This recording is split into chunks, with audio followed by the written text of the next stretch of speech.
নীরব যোদ্ধা, যে কথা না বলেও সবাইকে কাঁদিয়েছে, এমনই এক শিক্ষণীয় গল্প নিয়ে হাজির হয়ে গেলাম বন্ধুরা। সবাই কেমন আছো? আশা করি সবাই অনেক ভালো আছো। তো শুনতে থাকো নীরব যোদ্ধা গল্পটি, আশা করি তোমাদের অনেক ভালো লাগবে। এক সুদূর গ্রামে বাস করত এক তরুণ, যার নাম ছিল অর্ণব। অর্ণব ছিল শান্ত, ধীর স্থির এবং ভীষণ লাজুক। তার কথা বলার ধরন ছিল মৃদু, যেন ফিসফিস করে কথা বলছে।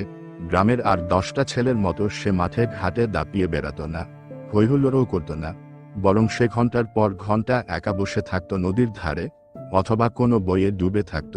গ্রামের লোকজন তাকে এক অদ্ভুত চোখে দেখত। কেউ বলতো ভীতু, কেউ বলতো অসামাজিক, আর কেউ কেউ তো হাসাহাসিও করত তার এই শান্ত স্বভাব নিয়ে। অর্ণব অবশ্য এসব কথায় কান দিত না। তার ভেতরের পৃথিবীটা ছিল অন্যরকম। সে জানত তার এই নীরবতা তার দুর্বলতা নয়, বরং তার শক্তি।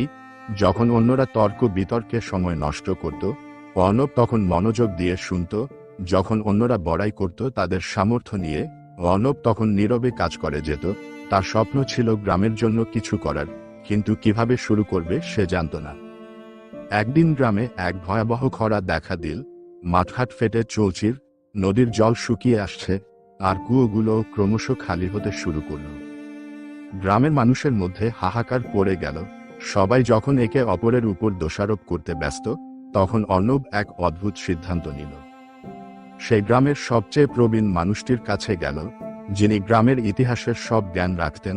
অর্ণব তাকে জিজ্ঞাসা করল, দাদু, এই গ্রামের নিচে কি কোনো গুপ্ত জলের উৎস আছে?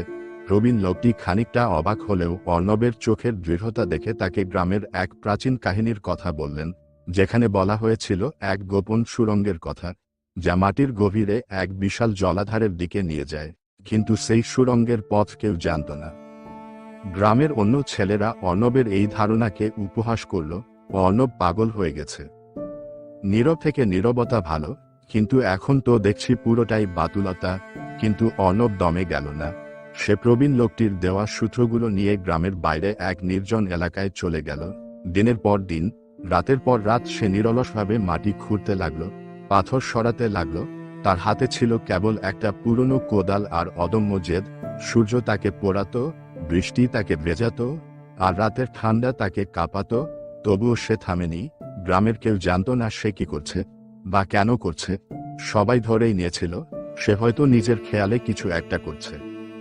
কয়েক সপ্তাহ পর, যখন অর্ণবের হাত পায়ে ফোসকা পড়ে গেছে, শরীর ক্লান্তিতে ভেঙে পড়ছে, ঠিক তখনই তার কোদালের ডগায় একটা পাথরের ছাদ অনুভব করল। সে আরো খনন করল, আর সত্যিই সেখানে একটা সুড়ঙ্গের প্রবেশ পথ দেখতে পেল। সুড়ঙ্গের ভেতরে ছিল অন্ধকার আর দুর্গন্ধ, কিন্তু অর্ণব বিন্দুমাত্র ভয় পেল না। সে একটা মশাল জ্বালিয়ে ভেতরে প্রবেশ করল।